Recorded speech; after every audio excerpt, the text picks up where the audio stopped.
بسم الله الرحمن الرحيم الحمد لله والصلاة والسلام على رسول الله صلى الله عليه وسلم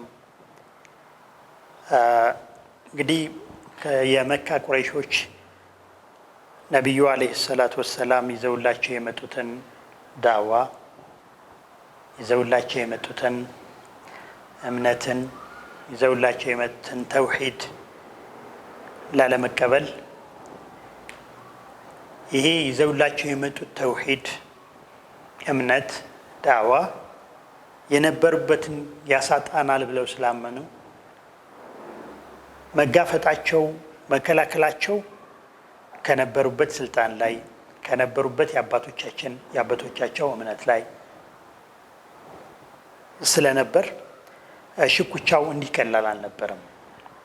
ሰው ከሚገምተው በላይ ነበር። እጅግ በጣም የገዘፈ ነበር። ነብዩ ተሰቃይተዋል፣ ሰሃባዎችም ተሰቃይተዋል። ሀገር ለቆ ከመቶ ሰው በላይ ከሀገር እስኪሰደድ ድረስ የተለያዩ ጥቃቶችን ማስተናገድ እስከሚቻልበት ድረስ በካዕባ ዙሪያ የካዕባ ልጅ ወይም ደግሞ የመካ ልጅ መስገድ እስከማይችል ድረስ የመካ ልጅ መካ መኖር እስከማይችልበት ጊዜ ድረስ ስቃያቸው ከባድ ነበር። ሐቂቃ ይሄ በጎሳና በብሔር ትስስር ውስጥ የነበረ ማህበረሰብ ስለሆነ ነብዩን አጥቅቶ መግደል የማይችሉ መሆናቸውን ስለተረዱ እንጂ ሌሎችንም ቢሆን እንደዚሁ ወደ መግደል ይሄዱ ነበር።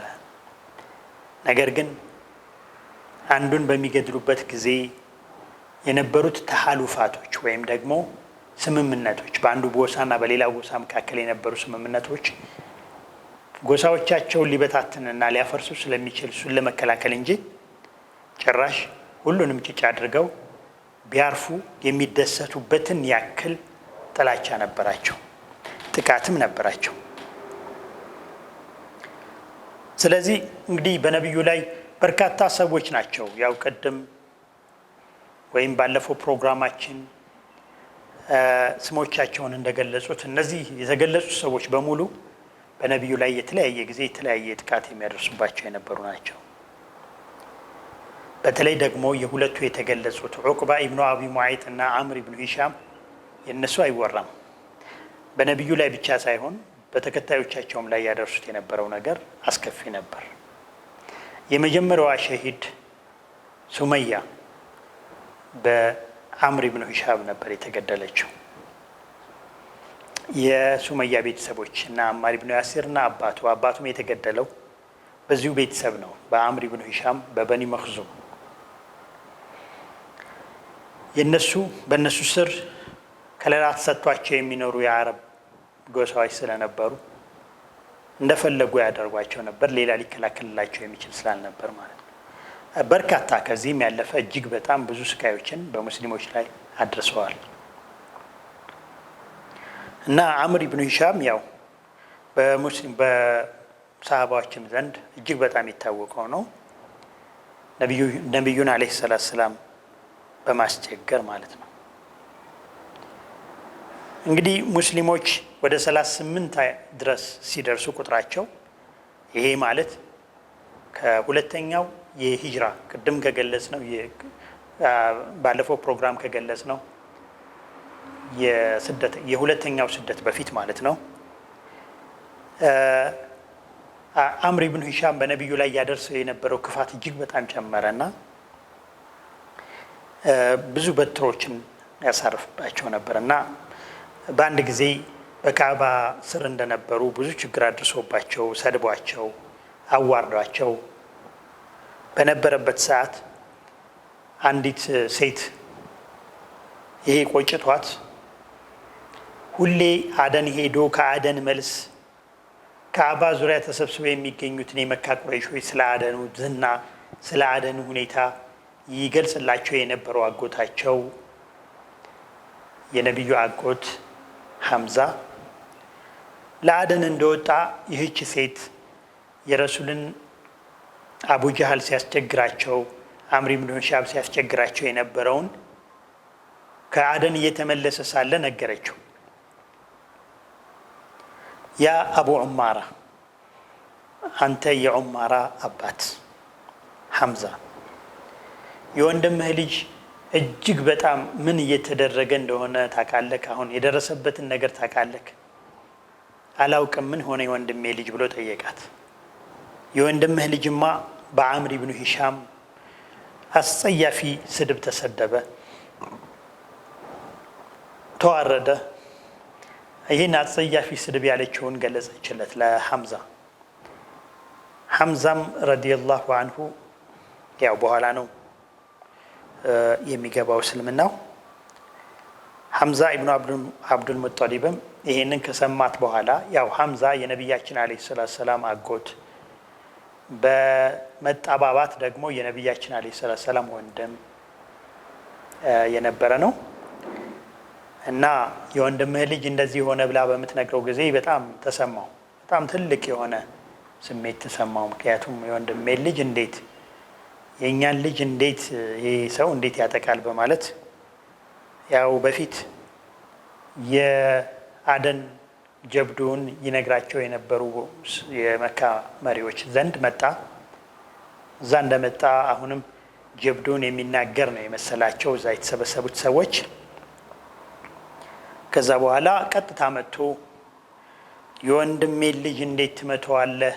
እንዴት የወንድሜ ልጅ ታዋርዳለህ፣ ትሰድባለህ? በማለት ይዞት በነበረው የቀስት ደጋን በሱ ግንባሩን መታው። ሁዝሃ ቢልቀውስ ወኡኽራ ቢሰይፍ፣ ያው ሰጥቻለሁ፣ በደጋኑ መትቻለሁኝ፣ ከፈለክ ደግሞ በሰይፍም ሊሰጥህ ይችላል በማለት እንዲህ በመዛት መታው ማለት ነው አቡ ጃህልን። አቡ ጃህል ደም እስከሚወጣው ድረስ ማለት ነው። ነገር ግን አቡ ጃህል ያስደነገጠው ብትሩ ብቻ ሳይሆን ወደሱ ወደ ሙሐመድ አለይሂ ሰላቱ ወሰላም እምነት ይገባል የሚለው ስጋት ነበር እና ለተሰጠው በትር መልስ አልሰጠም። እሱ ያው ያስጨንቆ የነበረው ሐምዛ ከሙሐመድ ጋር እምነት ከገባ ከሙሐመድ እምነት ውስጥ ከገባ የሙሐመድ አማኞች እንዴት ሊጠናከሩ እንደሚችሉ ስለሚያውቅ ያ ነበር ያሳስበው የነበረው ማለት ነው። ሐምዛ ይህን ካደረገ በኋላ ወደ ቤቱ ነው ሄደው። ወደ ቤቱ ሄዶ እንግዲህ አላህን መለመን ጀመረ። ማለት እንግዲህ ያው ነቢያችን አለይሂ ሰላቱ ሰላም እየሰሩት ያለውን ዳዕዋ ያውቃል። ነገር ግን ወዲያውኑ አልሰለመም። ልክ እንደ ወንድሙ ሁሉ ማለት ነው፣ እንደ አቡ ጣሊብ። ከዚያ በኋላ ሌሊቱ ሙሉ ዱዓ ሲያደርግ አደረ ማለት ለአላህ ማለት ነው። እንግዲህ ይሄ ትክክለኛውን መንገድ እንዲገልጽለትና እንዲከተል እንዲያደርገው ማለት ነው አላሁ ሱብሓነሁ ወተዓላ።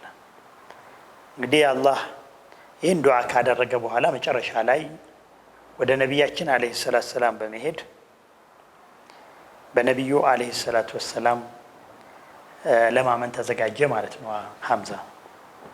ይህ በጣም እጅግ በጣም የተደሰቱበት ነበር። ነቢያችን አለይሂ ሰላቱ ሰላም እንዲሰልሙ ከሚጠብቋቸው ወይም ደግሞ ከሚፈልጓቸው ሰዎች አንዱ ነበር። ሐምዛ ብልጥ ነበረ፣ አዋቂ ነበረ፣ ጀግና ነው፣ ወጣት ነው። ስለዚህ ያን ይጠብቁ ስለነበር አጎታቸው ነው፣ ወንድማቸው ነው እና እጅግ በጣም ተደሰቱ። ረሱል አለይሂ ሰላቱ ሰላም ሰሃባዎችን በጣም ተደሰቱ። ምክንያቱም ትልቅ ኃይል ነበር ለነሱ፣ ትልቅ ቁዋ ነበረ ማለት ነው። ያው እሱ ከሰለመ በኋላ እንግዲህ የመካ ቁረይሾች ደነገጡ። ብዙ ሂሳብ ማሰብ ጀመሩ። ምክንያቱም የእነሱ ደጋፊ የነበሩት ከኛ ወገን ናቸው፣ እኛን ያግዙናል ብለው የሚያስቧቸው የነበሩ ሰዎች ከእለት እለት ከነሱ እየተነጠቁ መሆናቸውን ተረዱ ማለት ነው። ያው ሁሉም እንደሚያውቀው ማንም መሽሩዕ ወይም ፕሮጀክት፣ ማንም ካምፓኒ ወይም ማንም ዩኒቨርሲቲ ምርጥ ሰዎችን ይፈልጋል መቅጠር፣ አብሮ እንዲሰሩት ለማድረግ ይፈልጋል ምርጥ ሰዎችን። እነሱ ፈልገውት እንዲመጡት አይደለም የሚፈልገው፣ እሱ ሄዶ ደግሞ ፒክ እንዲያደርጋቸው ይፈልጋል።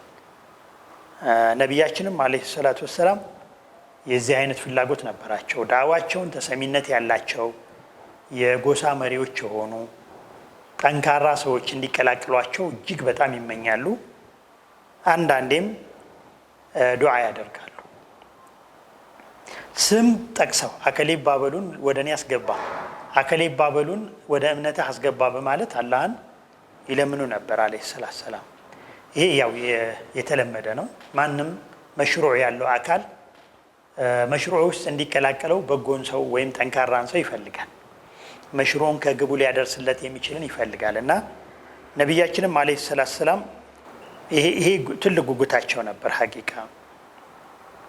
እና በአንድ ወቅት ነቢያችን አለይሂ ሰላቱ ወሰላም አብዱራህማን ኢብኑ አውፍ መጣና ያ ነቢየላህ ኩና ፊ ዒዝን ወነሕኑ ሙሽሪኩን ሳለን እኛ የተከበርን ነበርን። ፈለማ አመና ሲርና አዚላ ያመን ጊዜ ደግሞ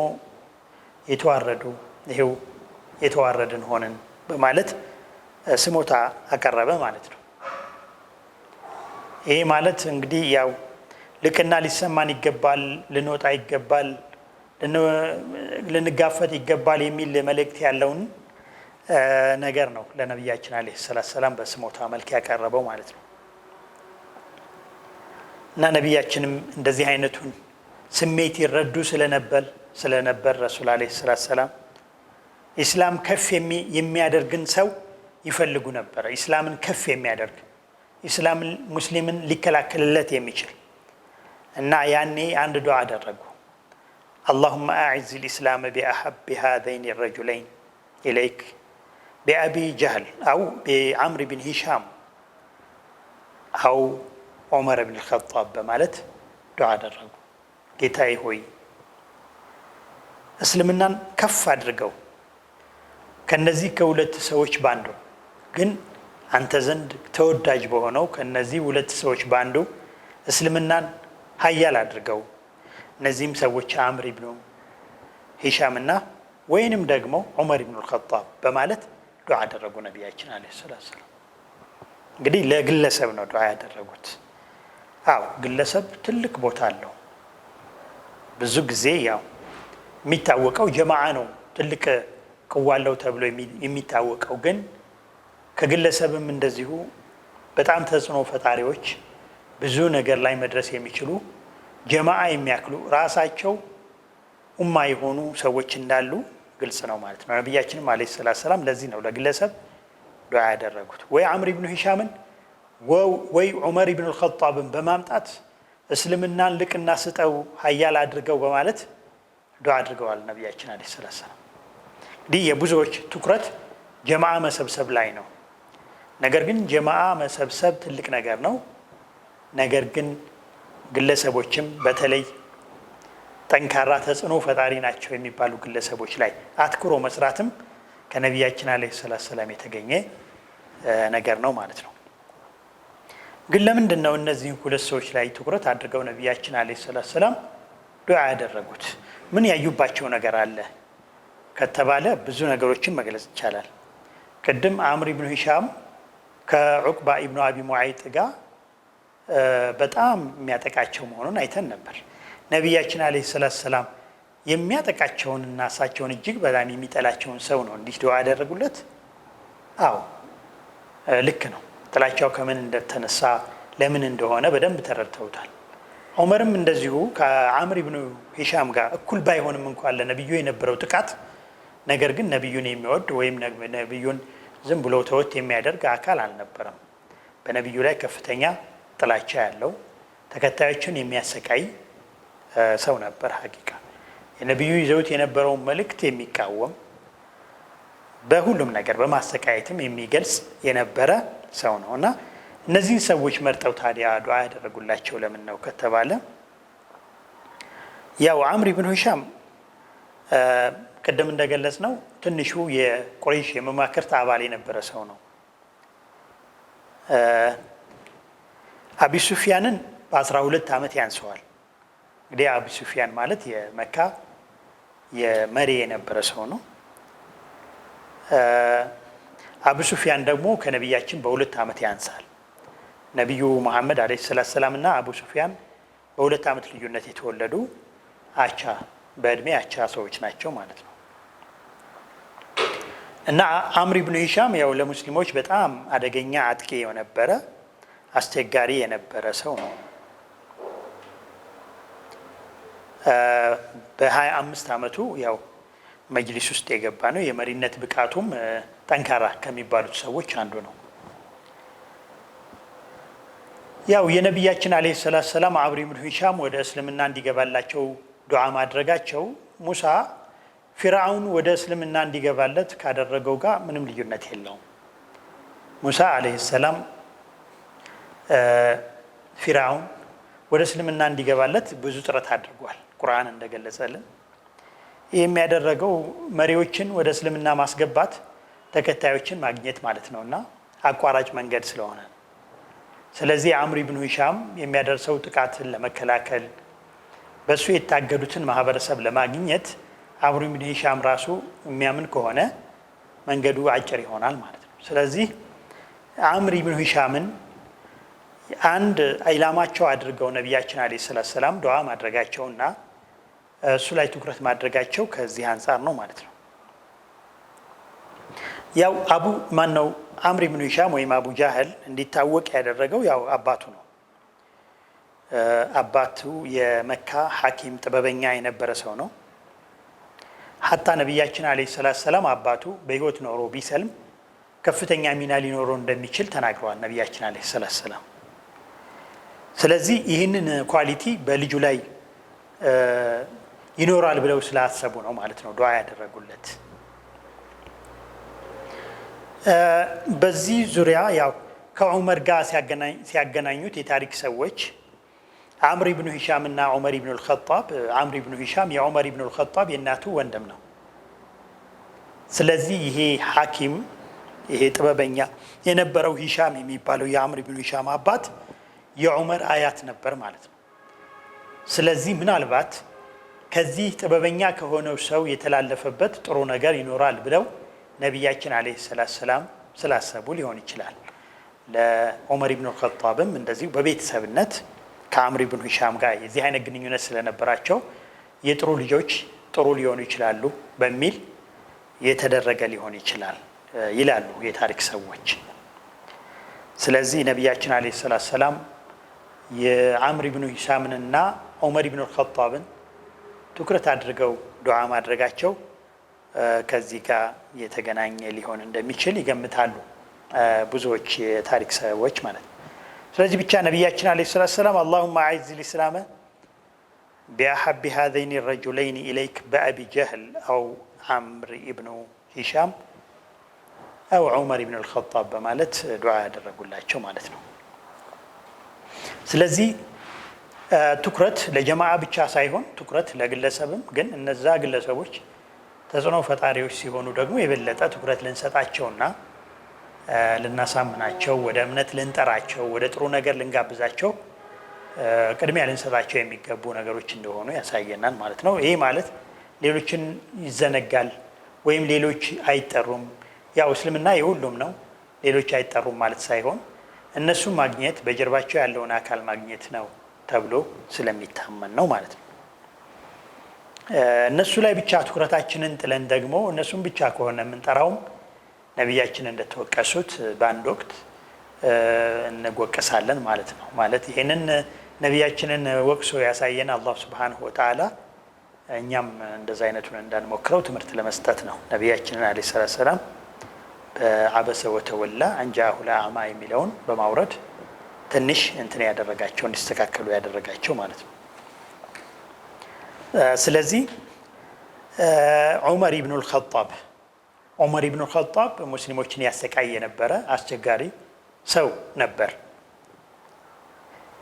ዑመር ኢብኑ አልኸጣብ ዱዓ የተደረገለት በነቢያችን አለይሂ ሰላም እና ብዙ ዘመዶቹን በተለይ በሱ ስር በሱ ዙሪያ የነበሩትን ዘመዶቹን ያሰቃይ ነበር። ለምን እስልምናን ተቀበላችሁ በሚል ማለት ነው። በአንድ ጊዜ ወደ ሂጅራ የመካ አማኞች ወደ ሂጅራ ወደ ሀበሻ ሊሄዱ እየተነሱ ባለበት ሰዓት ወደ ሂጅራ በሚሄዱበት ጊዜ ያው እንደተባለው አንድ ጊዜ አይደለም፣ በጀማዓል ነበር የሚሄዱት፣ በተናጠል ነበር የሄዱት። ማለት እየተሰባሰቡ የሆነ ቦታ ላይ እየተገናኙ ነበር። ከመካ ሲወጡ ግን በተናጠል ነበርና ሌይላ ቢንቱ አቢ ሐፍማ የምትባለዋ ሰሃባ ከባለቤቷ ጋር ወደ ሀበሻ ለመሄድ ተንስታ፣ ይህ ባለቤቷ ደግሞ ዓሚር ኢብኑ ረቢዓ ይባል ነበር እና በተበኒ የዑመር ወንድም ነው። በተበኒ ያው ዓሚር ኢብኑ ኸጣብ ተብሎም ይጠራል። እና ይህ ሰው ወንድሙ ስለነበር ቤተሰብ ናቸው እና እነዚህን ሰዎች ስቃይ እያደርስባቸው ነበር ዑመር ኢብኑ ኸጣብ ማለት ነው። ከመስለሙ በፊት ያው ሂጅራ እያደረጉ የነበረው በሚስጥር ነበር፣ ግን ኢንፎርሜሽን ይኖራቸዋል። ዘመዳሞች ማን ዘመድ ሊሄድ እንደተነሳ ቅርብ ስለሆኑ የሆነ ይሰማሙ ነበርና ዑመር ወደዚች ወደ ሴትዮ ቤት ሲያልፍ እቃ እያዘጋጀት ያገኛታልና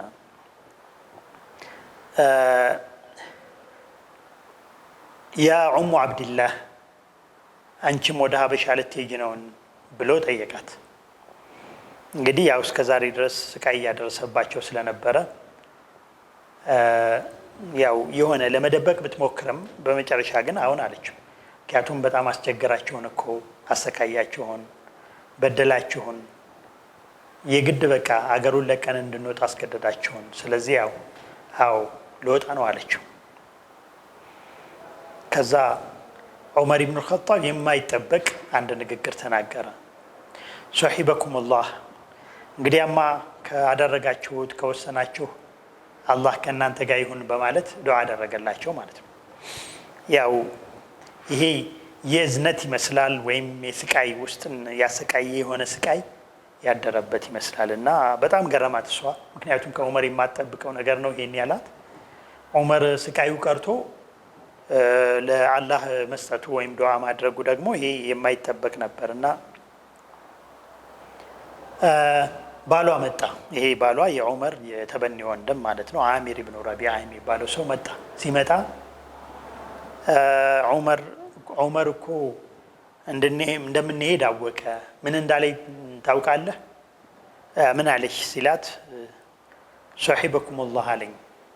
ስለዚህ ትንሽ መራራት አይቼበታለሁኝ ዑመር ሊሰልም ይችላል ዑመር በማለት እንግዲህ ወንድሙ ነው ይሄ ዓሚር ኢብኑ ረቢዓ የሚባለው ሰው በተበኒ ወንድሙ ነው።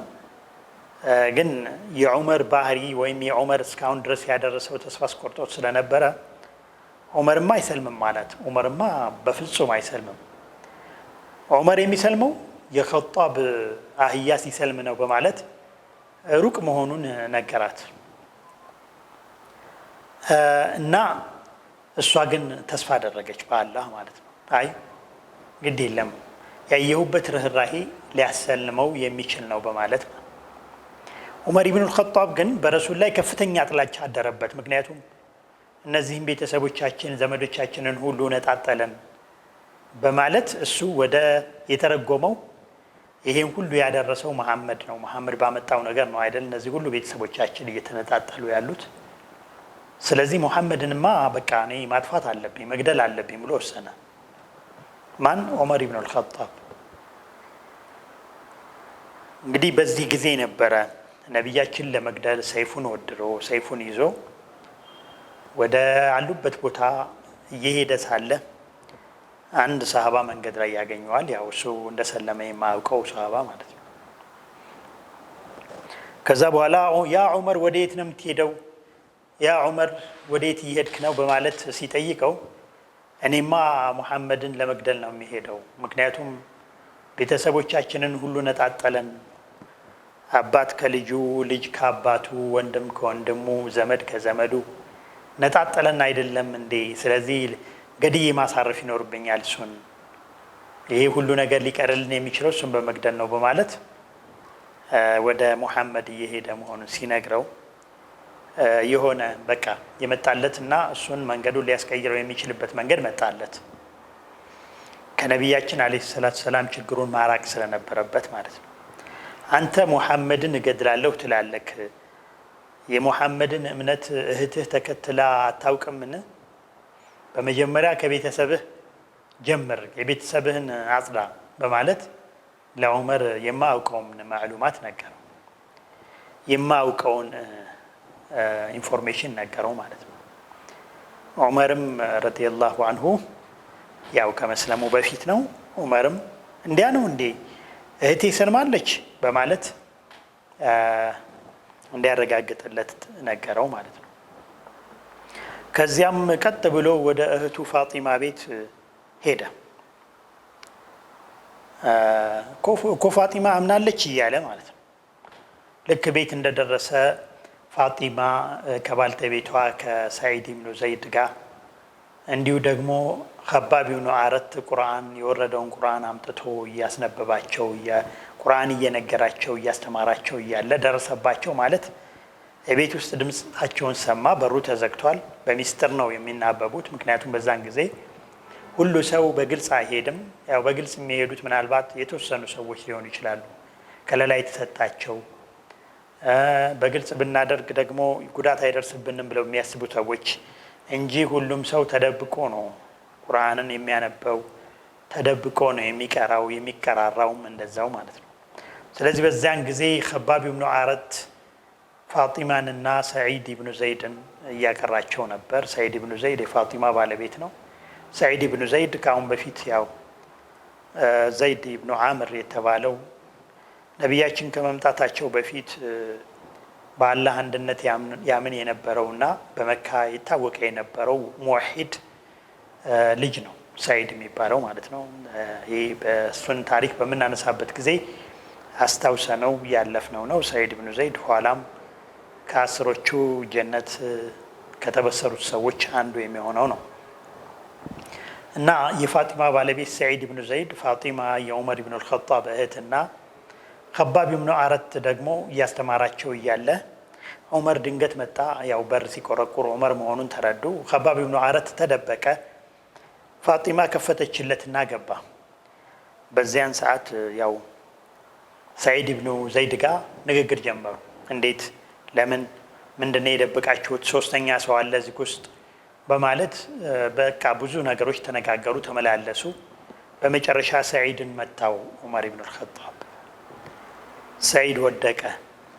ከሰዒድ ትከላከልለት የነበረችዋም ፋጢማም እንደዚሁ ከሰዒድ ስትከላከል ነበር። እሷንም መታት፣ ወደቀች። እሷ እንደውም ደሟ ፈሰሰ። ሰዒድ ወደቀ።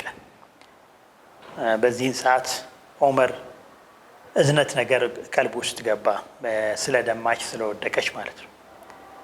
ያኔ በቃ ዑመር የሆነ ነገር ተሰማውና ታነቡት የነበረውን መጽሐፍ አምጡ ላንብበው በማለት አዘዛቸው። ሲያዛቸው አይ በፍጹም አንተ ነጃሳ ስለሆንክ ለማንበብ ከፈለክ መጀመሪያ መጽዳዳት ይኖርብሃል፣ መታጠብ ይኖርብሃል በማለት አዘዙት ማለት ነው። ዑመርም ማንበብ አጓጉቶት ስለነበር ያ ይዘውት የነበረው ይህን ያክል መስዋዕትነት የሚከፍሉለት ነገር ሊያነበው እንደሚገባ ስለተረዳ ገላውን ታጥቦ እስከሚመለስ ድረስ ኸባብ ብኑ አረትም ከተደበቀበት ወጣና ዱዓ እያደረጉ ጠበቁት። ማለት እንግዲህ ይሰቡት ቁርአን ሲያነብ ምን ነገር ሊሰማውና ወደ ምን ሊወስደው እንደሚችል ስለማያውቁ እነሱ ዱዓ ያደርጉ ጀመር። ማለት ዑመር ቢሰልምላቸው ምን ያክል ልዩነት ሊፈጥር እንደሚችል ስለገመቱ ማለት ነው። ስለዚህ ያው ዑመር ገላውን ታጥቦ ሶስቱም ባሉበት ተመለሰና ያው ቁርአን የተሰጠው ቁርአን ደግሞ እንደዚሁ ሰሃባዎች ረዲየላሁ አንሁ ሁሉም ይረዱና ሰውን ይገነዘቡ ስለነበር ለአንድ ሰው ሊሆን የሚችለውን የቁርአን አያት የቁርአን ሱራ መምረጥ ስለሚችሉ ሱረቱል ጧሃ ያለበት ጧሃ ተብሎ የተገለጸበትን የቁርአን ሱራ ሰጡት። ጧሃ ማ አንዘልና ዓለይከል ቁርአነ ሊተሽቃ ኢላ ተዝኪረተን ሊመን የኽሻ ተንዚለን ሚመን ኸለቀል አርደ ወሰማዋቲል ዑላ አርረሕማኑ ዐለል ዐርሺ እስተዋ የሚለውን የቁርአን አያት አላሁ ላ ኢላሃ ኢላ ሁወ ለሁል አስማኡል ሑስና እያለ እየቀጠለ ንባቡን ጨረሰ ማለት ነው። እንግዲህ እዚህ ውስጥ ብዙ ነገር አለ። ይህን በሚያነብበት ጊዜ ዑመር በጣም ልቡ እንትን አለ። በጣም ልቡ ውስጥ ብዙ ነገር ፈጠረበት ማለት ነው። ይሄን በፍጹም ይሄን ያመጣ ከአላህ እንጂ ከሌላ ሊሆን አይችልም። ይሄን የተናገረ ነው ሊገዙት የሚገባ ጌታ በማለት በቃ ውስጡ እምነቱ አደረበት ማለት ነው።